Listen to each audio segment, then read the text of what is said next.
I'm going to be taking you on a tour of my favorite location of them all. This is where it all began for the PX Dermody family. One of the reasons I love it is the story and the history to it. So you obviously could hear the church bells of St. Patrick's Roman Catholic Church ringing, and this funeral home has always been tied very closely to the church. So the tall tales, or the old rumors to this beginning of this funeral home, is that it used to be a farmhouse in an area of Hamilton called the Delta, and it was picked up and moved to this location where it is now, which is closer downtown. And there were rumors that it became a house of ill repute, and the Catholic Church across the road purchased it to end the shenanigans going on. And two brothers named Gormley bought or rented the property and began the funeral home. And it was in the mid-19-teens when that would have happened, so between 1910 and 1920. And then Percival Xavier Dermody came on board in the late 19-teens and was licensed in 1923.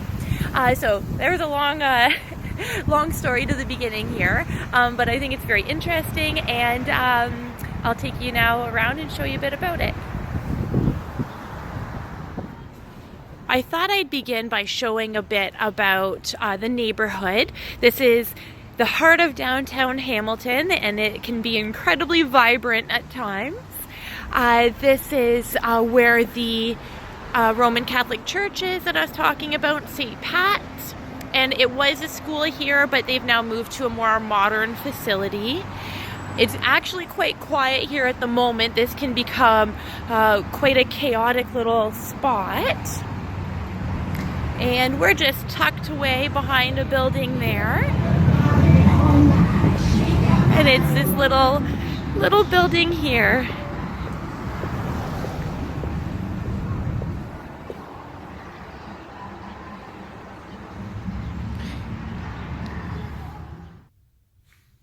I always find it to be quite ironic that outside is so loud and there's a hustle and a bustle, and our building looks so small, and then you actually walk in the front doors and the building is much larger than it appears, and it's so quiet and serene. They've kept this location a bit more old-fashioned, I think mostly for the sake of nostalgia. A lot of the people who still come to this location are looking for that, I believe. And they've often had, their siblings and their parents and their grandparents and their great-grandparents having their visitation and funeral from this location, and they feel that it's a level of comfort to them to come back. This building has had multiple additions placed on it, and I think that it shows with the sizes of the rooms, and then with the partitions being added so that the room can be opened up as big as possible. Typically, the casket would go where this couch is with the flowers all around it. When it's a Catholic service, then these would be all rows of chairs down the center of this room for visitation and for the prayer service. And then the family would be going over to either St. Patrick's or perhaps another church in the area for the service or the Mass. We do have chapel services here, though. The setup would be the same, where it's rows of chairs with the casket or the urn. I feel as though I spoke a lot about the history of this funeral home in this segment, and that included speaking a lot about the traditional ties that we had with the Catholic Church. And I just wanted to be very clear that we are happy to help anybody of any faith or denomination or any belief structure. This staircase is beautiful to me. I always love a good old-fashioned classic funeral sweeping staircase.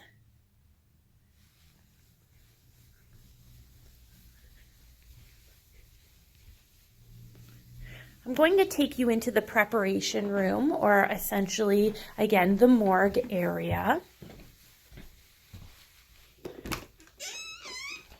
It is still a fully licensed preparation room, so it is registered as a prep room with the Ontario government.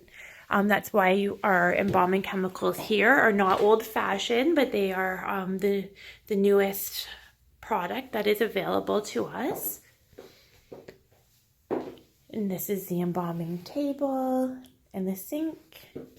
And this is an old embalming machine. It's called the Porta-Boy. It still works fantastic. I think that we will be doing a better in-depth video about this preparation room. I think Paul might help me out with that. I think it'd be very interesting to explain the instruments and the product and how everything works. This is a very small preparation room. I think perhaps some people may feel claustrophobic in it, but other people would joke and say that they like it because you don't have to reach far for anything.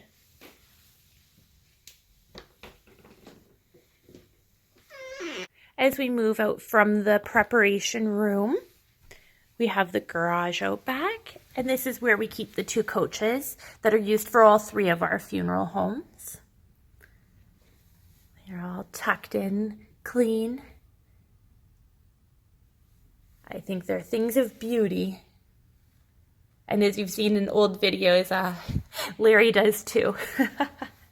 We do have Percival Xavier's funeral license up on the wall here, and it is dated the 4th day of September, if you see here, 1923. These are the Gormley brothers that I was talking about outside. That's the original building or the farmhouse that had been moved from the Delta. I love the old hearse, or as we call them, the coach. This is obviously several years later, as you can tell by the more modern car in the driveway there, with the Dermody family out front. And William Dermody was the son of Percival Xavier. The family lived upstairs here for a very, very, very long time. It's neat because the old kitchen is still up there and everything, like probably the 1940s appliances. It's really interesting. And that wraps up a rather lengthy tour of our downtown location.